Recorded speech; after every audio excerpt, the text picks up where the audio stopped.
Olá, amigos da Revolução Industrial Brasileira. Depois de um longo período em que a gente teve trabalhando em outros projetos, eu trago de volta aqui para vocês ninguém menos do que o Paulo Gala, sim, ele mesmo, né, que está desde o início com a gente aqui no canal, fazendo essas discussões sensacionais que já ajudaram muita gente a entender melhor a realidade da economia, a realidade do Brasil, do ponto de vista daquele que você não vai ver no noticiário, na imprensa econômica tradicional.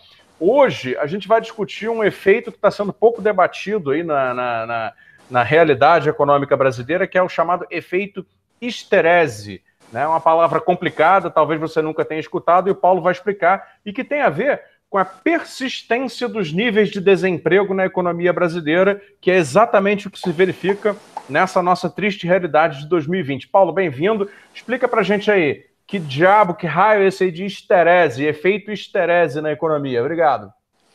Oi, Fausto, tudo bem? Prazer falar com você, com os seus ouvintes, internautas, né? Fazia tempo que a gente não conversava, a gente precisa realmente retomar a conversa, que a gente estava fazendo muitas coisas. Aliás, a gente tem essa doença, né, de ficar fazendo coisas infinitas, né? Mas, enfim, vamos lá, esse é um tema bem legal de discutir, importante para o Brasil. E tem essa palavra horrível, esterese, que na verdade significa uma coisa relativamente simples. Eu costumo dizer que processos que têm esterese são parecidos com um pêndulo que vai e não volta, né? Então imagine um pêndulo que normalmente ele vai e volta. Se há esterese, ele vai para lá e não volta, ou volta de outra maneira, e acontece alguma coisa com esse pêndulo. Uma metáfora interessante que nos ajuda a entender isso é pensar num jogador de futebol que se machuca ou que tem alguma lesão e tem que ficar 6 meses ou um ano fora dos campos. Quando ele volta a jogar, ele volta atrapalhado, ele não tem aquele mesmo ritmo, ele perdeu o timing, perdeu a cancha de jogo, né? E um pouco disso acontece com a economia também, não só no mercado de trabalho, né, que você destacou, que é o que a gente chama de esterese no mercado de trabalho, e no mercado de trabalho isso tem a ver com a perda de capacidades dos trabalhadores, né? Então o trabalhador ele fica em casa e aí ele vai ao longo do tempo perdendo a habilidade do que ele fazia, especialmente no setor industrial, porque o setor industrial ele se move muito rapidamente. Então, o que se faz na indústria hoje é completamente distinto do que se fazia um ano atrás, especialmente do ponto de vista do trabalho, das máquinas, dos equipamentos, das técnicas produtivas que se usam, né? E também será o que será feito daqui a um ano também será muito diferente do que se faz hoje. Então, na medida em que a gente tem um desemprego muito elevado, que as pessoas estão fora do trabalho, elas estão perdendo essas capacidades e estão meio que perdendo o bonde de operar aquelas máquinas, de fazer aqueles trabalhos. E não só as pessoas, mas a economia como um todo, especialmente o setor industrial. O setor de serviços muda pouco, né? Você vai num restaurante hoje, ele é igual a 10 anos atrás. Daqui 10 anos ele vai ser a mesma coisa, o cortar cabelo, aquilo que a gente sempre fala, o lado 25 de março da economia não muda muito, né? Que são as lojas, os lojistas, os atendentes, o atendente de hotel, esse tipo de coisa. Agora, no setor industrial, que você conhece melhor do que ninguém, a mudança de técnicas de produção, de formas de produção e de maquinaria é uma mudança muito rápida, né? E as empresas que saem do jogo ou que por algum motivo ficam afastadas, depois tem muita dificuldade de voltar e recuperar aquela forma anterior que ela tinha. Eu acho que isso se aplica muito também para a indústria brasileira. Na medida em que o nosso tecido industrial vem sofrendo, os empresários têm ficado fora do jogo, não é tão simples quanto religar uma chave industrial. Então, a ideia da esterese em economia, tanto no mercado de trabalho quanto no setor industrial como um todo, é que processos como o que a gente tem visto no Brasil acabam causando movimentos irreversíveis, né?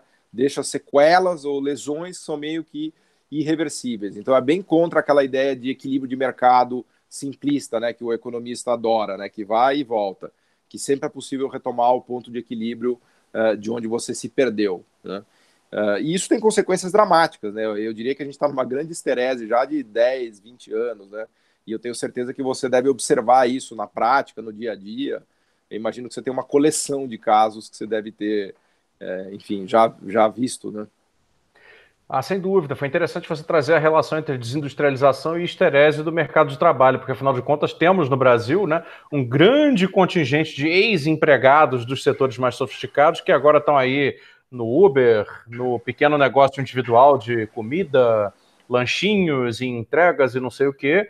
E, obviamente, essas pessoas vão ter grandíssimas dificuldades de retornar ao mercado de trabalho formal, ou mesmo se qualificar para o novo mercado de trabalho formal, caso ele venha a acontecer. E aí eu queria te perguntar, o índice de desemprego no Brasil está bem alto, né, para uma economia que precisa de trabalho, né? Você relaciona isso só com a desindustrialização ou não tem aí também um problema da falta de resposta fiscal da parte do governo, essa necessidade de consolidação, né? Em que medida a consolidação fiscal, talvez exagerada, dos últimos 2 governos, do governo anterior e desse, contribui também para a manutenção de uma persistência de desemprego muito forte? Não, sem dúvida, houve uma implosão econômica no Brasil desde 2015, e antes do Covid a gente estava com o PIB ainda 7%, entre 7% e 8% menor. O nível de produção da economia brasileira no início de 2020 era entre 7% e 8% menor do que o nível de produção em 2014.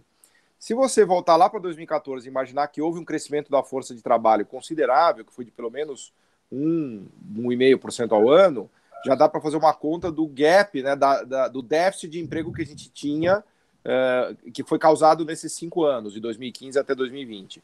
Agora, depois do Covid, houve uma destruição massiva de empregos também, obviamente porque a economia ficou meio que em lockdown, agora ela está se recuperando, mas eu diria, Fausto, que hoje a gente ainda está operando a 10% abaixo do mesmo nível lá de 2014. A indústria, para você ter ideia, chegou a operar mês passado no mesmo nível de 2007. A gente está devendo mais de 20% de produção industrial, né? Ou seja, a economia brasileira nunca mais conseguiu se recuperar da implosão pela qual ela passou em 2015 e 2016, e o reflexo disso no mercado de trabalho é violento. Então a gente tem um desemprego estrutural no Brasil por conta de esterese e, vamos dizer assim, da perda do bonde tecnológico, e a gente tem um desemprego gigantesco também que é conjuntural, que tem a ver com uma dupla implosão econômica de 2015 e 2016 e a do Covid. E isso nos recoloca a discussão do que fazer, né, do que o governo poderia fazer, se é que ele tem alguma coisa para fazer, né? O problema é que o nosso governo é o açougueiro que tem nojo de carne, então ele acha que ele não deveria fazer nada, né? Mas eu até, a favor do governo, a gente já falou isso em outros vídeos, e longe disso caracterizar esse governo como desenvolvimentista, mas até a favor dele eu diria que pelo menos ele trouxe a Selic para a mínima histórica, até como resposta à implosão da atividade e ao derretimento da inflação. Isso acabou provocando uma desvalorização cambial que também ajuda a indústria, e eu diria que essa desvalorização cambial está muito ligada também ao nível de aversão gigantesco que existe no mundo em relação a emergentes. Mas esses 2 movimentos têm se revelado insuficientes para reativar a economia brasileira. Então, o que a gente precisaria no momento é um impulso fiscal. Impulso fiscal também conhecido como uma regra fiscal mais racional, que não é essa do teto, que é uma espécie de camisa de força para a pessoa louca, né? Ela é irracional, literalmente irracional. Então, a meu ver, faltaria essa alavanca do investimento público, especialmente. Esse ano a gente vai ter 25 bilhões de reais de investimento público, que é uma verdadeira piada, né? E até tem um ponto que as pessoas levantam equivocadamente, falso no Brasil. Veja que quando o investimento público foi máximo nos últimos 20 anos, o investimento privado também foi máximo. Se você olhar a série histórica de investimento, de 2000 até 2020, você vai ver que a máxima do investimento privado no Brasil foi em 2012, no mesmo momento em que o investimento público esteve em máxima. Porque o que a gente observa na maioria das vezes é o que os economistas chamam de efeito crowding-in, que o investimento público ele atrai o privado, né? Como você está... Eu imagino que você ouve essas coisas e deve achar tudo isso um absurdo, porque é totalmente óbvio do ponto de vista prático e da realidade, mas na cabeça dos economistas o mundo é invertido, né? Então, a gente está atingindo a mínima histórica de investimento privado e investimento público, o que obviamente, dramático, tanto do lado da oferta, porque cai ponte em São Paulo, essas coisas ridículas que a gente vê, quanto do lado da demanda, porque justamente o investimento público poderia suprir essa falta de demanda que se apresenta numa economia num estado de depressão. Então, eu diria que o lado do desemprego conjuntural se deve muito a uma ausência de uma política fiscal mais inteligente do governo no momento, né? Para complementar, eu gostaria de te referenciar aqui uma recordação que você me trouxe.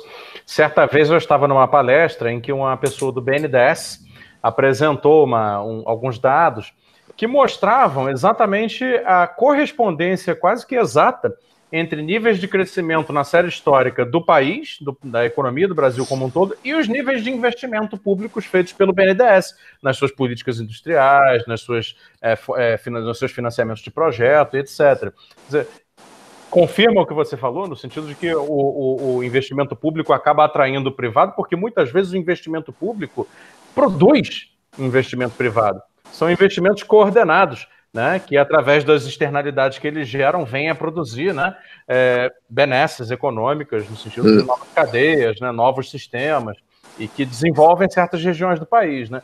Podemos ter todo tipo de problema na nossa história de desenvolvimento, porém, uma coisa sempre ficou clara, né, quanto mais investimento público, sempre houve maior investimento privado, como você colocou. Paulo, obrigado, mais um vídeo aí, a gente completou o assunto Esterese. Se quiser complementar alguma coisa, senão despeça-se aí do nosso público.